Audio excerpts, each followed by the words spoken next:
Peraí, a minha carta de Hogwarts foi um pouquinho diferente do que nesse livro. Bom, era o meu diagnóstico tardio. Não era bem a Minerva e o Dumbledore me chamando para Hogwarts, mas era o meu neurologista dizendo: "Parabéns, você é autista." Enquanto eu recebia essa carta, mal sabia eu que outras pessoas estavam recebendo a mesma cartinha suspeita de Hogwarts e que as nossas vidas iriam se cruzar de alguma forma. E que essa carta, como no Harry, ia mudar completamente as nossas vidas. Então eu busquei muita informação. Fui para um beco diagonal diferente, comprar materiais, buscar terapias, buscar livros, artigos científicos e entender um pouco mais como a minha cabeça funcionava. Nesse processo, eu comecei a aprender tudo sobre o autismo, sobre a minha cabeça, sobre como as coisas funcionavam, porque eu comecei a compartilhar isso. Só que eu comecei como um diário aberto. Não imaginaria que tanta coisa aconteceria. Lembra que eu disse que a nossa vida ia se cruzar? Conheci pessoas incríveis na internet e resolvi perguntar como elas se sentiam antes do diagnóstico.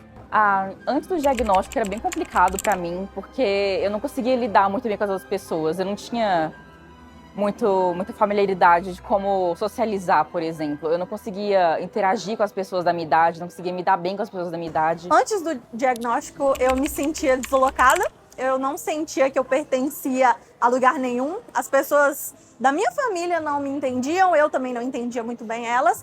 E era isso, eu sentia uma constante exclusão. Antes do meu diagnóstico do autismo, eu era muito quietinha no meu canto, não participava de nada, ficava sempre mais isolada. Todo mundo me falava que eu era estranha.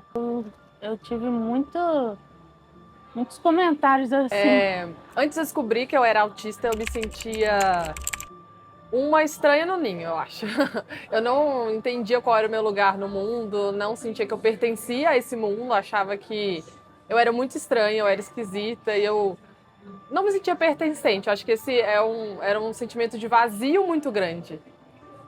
Confesso que era uma explosão de sentimentos bem antes do diagnóstico. Apesar que agora também mas era uma explosão de sentimentos, uma atrás da outra. O processo foi durante a pandemia, quando eu comecei a sentir que eu não sabia quem eu era. Simplesmente tudo na minha vida eu estava me espelhando o que minha mãe queria, o que meu pai queria, o que outras pessoas queriam, o que eu achava que a sociedade queria. E chegou um momento que eu tinha dificuldade até para pedir uma comida, até para decidir o que eu ia almoçar. Eu não conseguia tomar minhas próprias decisões. Eu estava passando por um processo muito difícil, de um processo seletivo. Nesse processo, eu precisei procurar ajuda psicológica, porque eu não estava dormindo e nem comendo. Eu estava hiperfocada, eu não sabia que era um hiperfoco, mas hoje eu sei.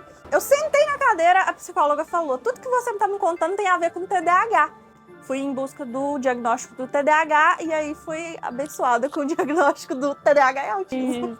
Foi na minha adolescência. Aí eu assistia meus vídeos que meu pai gravava, eu pequenininha, né, das minhas memórias, e eu percebia que eu tinha algo de diferente. Pedi para os meus pais para me ajudar a buscar um diagnóstico, para entender o porquê que eu era assim. Eu comecei a desconfiar quando eu tinha uns 15, 16 anos, e para mim foi um pouquinho complicado de aceitar, então isso também foi muito revelador, que fez com que eu começasse a entender um pouco melhor as coisas que eu sentia, as coisas que eu passava. E isso me ajudou bastante a conseguir ir pra frente e buscar um diagnóstico. E nesse evento a gente se reuniu para trocar experiências e ver quanto as nossas vidas mudaram depois do diagnóstico. Que mesmo com as nossas limitações, nós temos vidas normais e seguimos mudando a vida de outras pessoas. E é isso que eu quero agregar no Squad Bebê. Quando eu recebi o laudo, eu lembro que eu saí da avaliação neuropsicológica em transe. Eu me senti viajando, meu corpo deu uma anestesiada. Eu também senti como se eu finalmente pertencesse a algum lugar, que eu finalmente conseguisse entender porque eu sou do jeito que eu sou. Foi super tranquilo pra mim, porque aí eu pude me conhecer melhor, me entender minhas dificuldades. Não vou falar que foi fácil, porque no início eu aceitei tranquilamente o TDAH por já ser mais falado e por pessoas adultas terem mais esse diagnóstico. O autismo, eu precisei, primeiro, pesquisar pessoas como agir, do professor autista, e assim que eu achei essas referências, eu me senti melhor, me senti acolhida. E esse é o grande marco da nossa comunidade, a importância gigantesca do diagnóstico tardio e onde tudo começou, de fato, o meu conteúdo. Mas me conta aqui, bebê, nos vemos na Comic Con XP?